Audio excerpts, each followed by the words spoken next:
ओम शांति।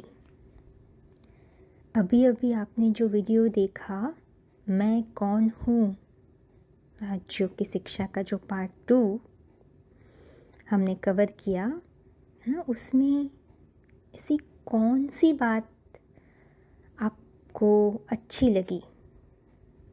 क्या आप सोच सकते हैं उसके बारे में? अभी वीडियो देखा तो कोई तो बात होगी जो आपको अच्छी लगी होगी, है ना? तो वो अच्छी बात ही हम मेडिटेशन में उपयोग करने वाले हैं। अपनी समस्याओं का समाधान के लिए वो विचार का उपयोग करेंगे हम। तो उसको संभाल के रखिएगा, याद करके रखिएगा। जैसे पिछला वीडियो देखने के बाद है ना, जो हमने सारांश आपको बताया था, उसमें 5 मेन पॉइंट्स हमने कवर किए थे।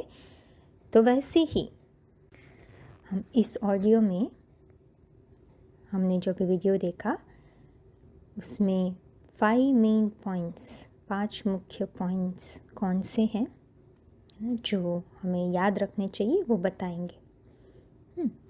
तो पहला पॉइंट है वो है कि हम अपने आप को भूल गए हैं, जिसके कारण हम अपने मन को कंट्रोल नहीं कर पा रहे हैं।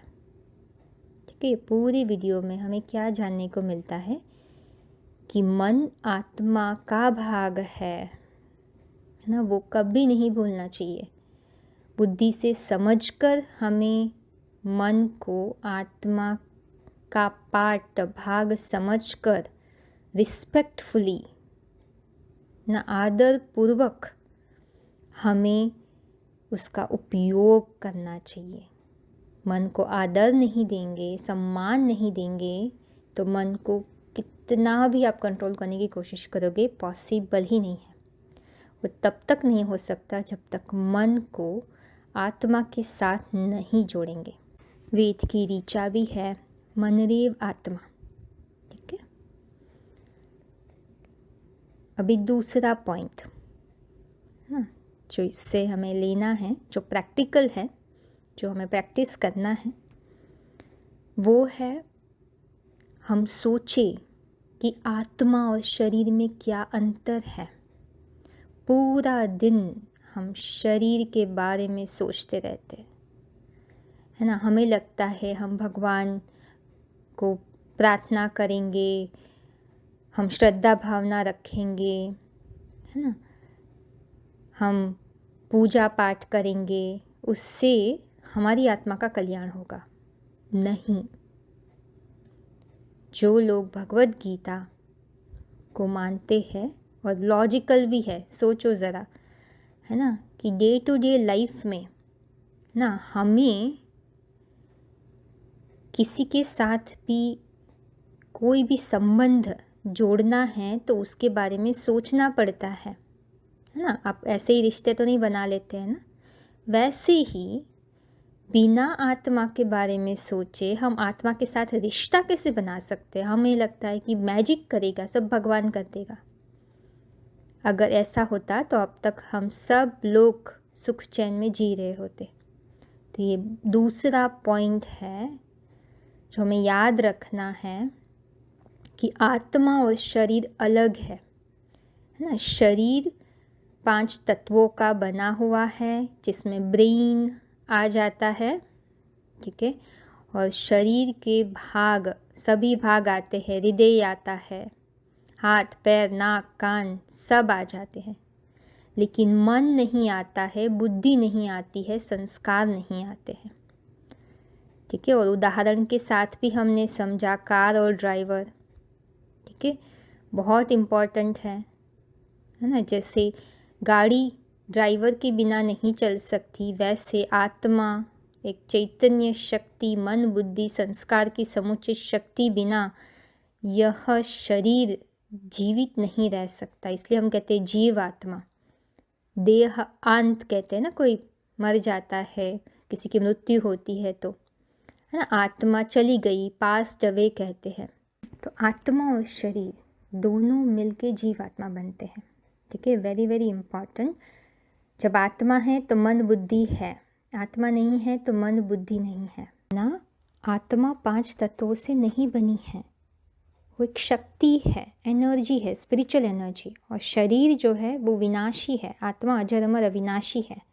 ठीक है, शरीर पेरिशेबल है, आत्मा इम्पेरिशेबल है, जो आँखों से नहीं देखी जा सकती है, उसको तीसरी आँख से महसूस करना है। लेकिन रोज आपको आत्मा और शरीर के बारे में वो कैसे अलग है वो सोचना होगा, नहीं तो आत्मा का अनुभव हो ही नहीं सकता, शांति का अनुभव ही नहीं हो सकता, निरंतर मन जो है स्थिर ही नहीं रह सकता। यही तो गीता में भी बताया है। ठीक है, तो वो दूसरा पॉइंट हो गया, मन को शांत रखने का, कंट्रोल करने का। ठीक है, ये हमें एक विधि मिल रही है। तीसरा पॉइंट जो हमें इस वीडियो से लेना है कि जब हम मैं कहते हैं, है ना, पूरे दिन में मैं और मेरा, है ना, माई वाइफ, माई हस्बैंड, है ना, मेरा पति, मेरा घर, मेरा ये, मेरा वो, मैं यहाँ जा रही हूँ, मैं वहाँ जा रहा हूँ, मुझे ये करना है ना। तो मैं जब बोलते हैं आप, तो मैं बोलते समय मैं कौन हूँ वो ज़रूर याद रखिएगा, आप शरीर नहीं हो ना। जब तक हम वो चेंज नहीं करेंगे, वो अवेयरनेस नहीं आएंगी, हम आत्मा को याद नहीं कर पाएंगे। और आत्मा को याद नहीं कर पाएंगे तो निरंतर शांति का भी अनुभव नहीं कर पाएंगे। तो अवेयरनेस होना बहुत ज़रूरी है जब आप मैं कहते हो, है ना। मैं जो ऑनर है इस शरीर का, है ना, उसको विजुलाइज करना होगा। इस वीडियो में आपको बहुत अच्छा विजुअलाइजेशन दिया हुआ है ना, कि आप अपने आप को शरीर से अलग आत्मा कैसे देख सकते हैं, है ना। आत्मा का रूप क्या है, एक ज्योतिर्बिंदु है ना। तो वो विजुअलाइजेशन होना ज़रूरी है अगर आप कंप्लीट स्टेबिलिटी चाहते हो। तो वही गीता में भी बोला हुआ है। ठीक है, तो यही एक अल्टीमेट सल्यूशन है हमारे पास। हमें उसके लिए और कुछ नहीं करना है, हमें अटेंशन आत्मा के ऊपर लेके आना है। और ये मैं शब्द आपको जब आप बोलोगे याद दिलाएगा आत्मा की, बट आपको वो अवेयरनेस डेवलप करने में आपको मेहनत करनी होगी। ठीक है, इसके बारे में कोई भी प्रश्न है तो ज़रूर पूछिए। तो यह अभी तीसरा पॉइंट हो गया। चौथा पॉइंट है ना, आत्मा की मुख्य क्वालिटीज़ कौन सी है वो पता होनी चाहिए, है ना। आपको आत्मा के बारे में सोचना है ना। एक तो आत्मा कैसी दिखती है उसके ऊपर सोचना है। मैं कौन हूँ, मैं एक ज्योतिर्बिंदु आत्मा हूँ, मस्तक के बीच में बैठी हूँ, भ्रकुटी के बीच में जहाँ बिंदी लगाते हैं, टीका लगाते हैं, है ना। तो वो पहला विचार आना चाहिए सुबह उठते उठते। ठीक है, और फिर दूसरा विचार है ना, मैं कैसे दिखती हूँ, मैं ज्योतिर्बिंदु एक सितारे की माफक चमक रही हूँ, है ना। वो विजुअलाइजेशन आना चाहिए जिसकी रोशनी चारों ओर फैल रही है।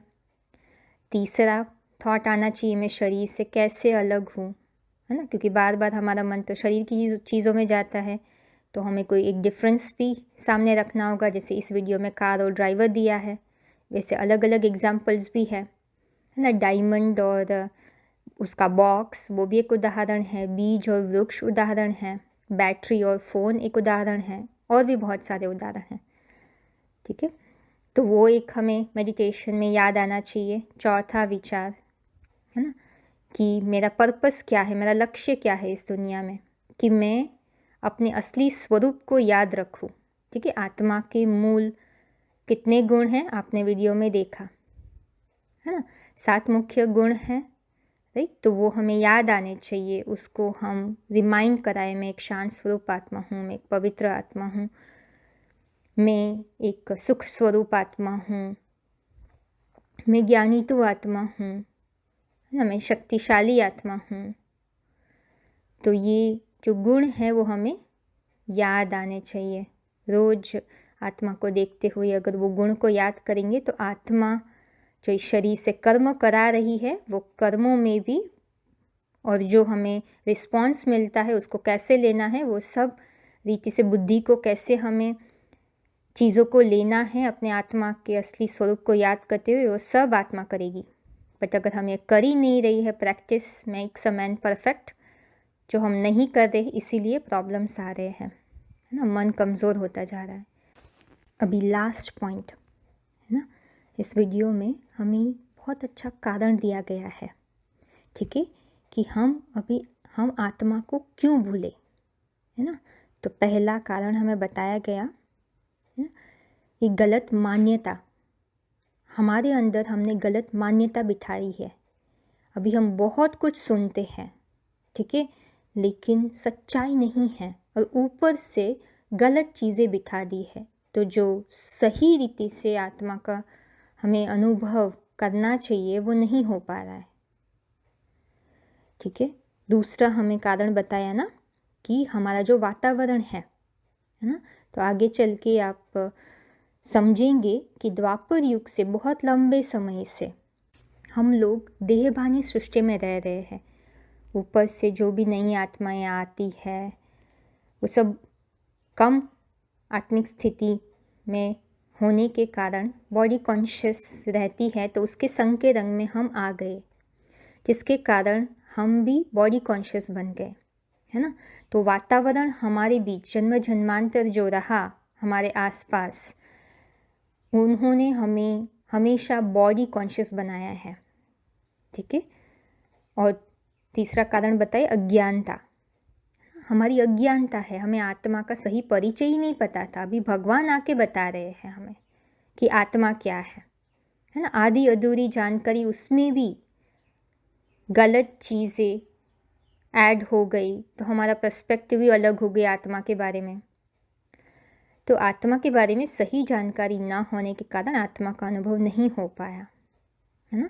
वही सोर्स है शांति का, जस्ट अवेयरनेस होना कि मैं कौन हूँ, दैट्स इट। हमें और कोई प्रयत्न करने की ज़रूरत नहीं है, ठीक है।